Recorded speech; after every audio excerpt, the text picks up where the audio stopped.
ಯಾರು ಹೇಳಿದ್ದು? ನಾನು ಮೊನ್ನೆ ಪತ್ರಿಕಾ ಮಾಧ್ಯಮದಲ್ಲಿ ನಿಮ್ಮ ಹತ್ರ ಮಾತಾಡಿದೆ. ಒಂದೊಂದು ಗ್ರಾಮ ಪಂಚಾಯತಿಗೆ ಸುಮಾರು average of 8 crores per year ಬರೀ ಇಂಥ ಒಂದು ಏನು ಭಾಗ್ಯಗಳಲ್ಲೇ ಕೊಡ್ತಾ ಇದ್ದೀವಿ ನಾವು. ಬರೀ ಇದು 5 ನಾನು ಹೇಳ್ತಾ ಇರೋದು, ಬರೀ 5 ಭಾಗ್ಯಗಳಲ್ಲಿ ಸುಮಾರು 8 ಕೋಟಿ ಒಂದು ಗ್ರಾಮ ಪಂಚಾಯತಿಗೆ ಹೋಗ್ತಾ ಇದೆ. ತಿಳ್ಕೊಳ್ಳಿ, ನನಗನ್ಸುತ್ತೆ ಇದು ಇತಿಹಾಸ.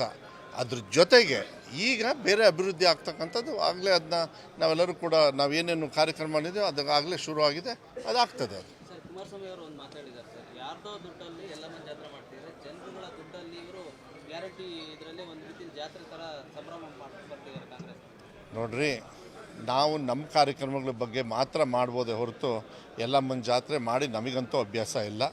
ನಾವು ನಮ್ಮ ಊರ ಕಡೆ ಮಾರಿ ಹಬ್ಬ ಮಾಡ್ತೀವಿ ಅಷ್ಟೇ. ನಾವು ಎಲ್ಲಮ್ಮನ ಜಾತ್ರೆ ಎಲ್ಲ ಮಾಡಿ ಅಭ್ಯಾಸ ಇಲ್ಲ. ನಾವು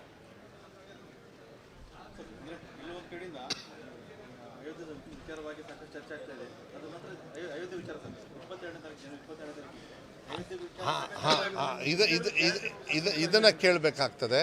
ಯಾಕೆಂದರೆ ಯಾರೋ ಒಬ್ಬರು ಸ್ವಾಮೀಜಿಯವರು ಕೂಡ ಗೌರವವಾಗಿ ನಾನು ಹೋಗೋದಿಲ್ಲ ಅಂಥೇಳಿ ಧಿಕ್ಕರಿಸಿದ್ದಾರೆ. ಅದನ್ನು ಕರೆಕ್ಟ್ ಅವ್ರ ಮನವಿಯನ್ನು.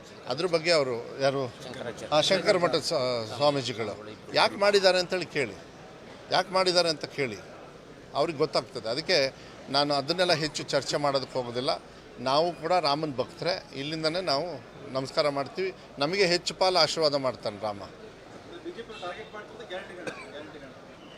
ಅಲ್ಲ, ಅವ್ರು ಟಾರ್ಗೆಟ್ ಮಾಡೋದಕ್ಕೆ ಆಗೋದಿಲ್ಲ. ಏನು ಟಾರ್ಗೆಟ್ ಮಾಡ್ತಾರೆ? ಜನರೆಲ್ಲ ಈಗ ಇವತ್ತು ಆ ಕಾರ್ಯಕ್ರಮಗಳನ್ನು ಅನುಭವಿಸಿ ಅವ್ರ ಜೀವನದಲ್ಲಿ ದಿನಾಗಲೂ ಅದನ್ನ ಅನುಭವಿಸ್ಕೊಂಡು ಒಳ್ಳೆ ರೀತಿಯಲ್ಲಿ ಜೀವನವನ್ನು ಸಾಗಿಸ್ತಾ ಇದ್ದಾರೆ. ಅವ್ರು ಏನು ಟಾರ್ಗೆಟ್ ಮಾಡ್ತಾರೆ? ಏನು ಮಾಡೋಕ್ಕಾಗಲ್ಲ.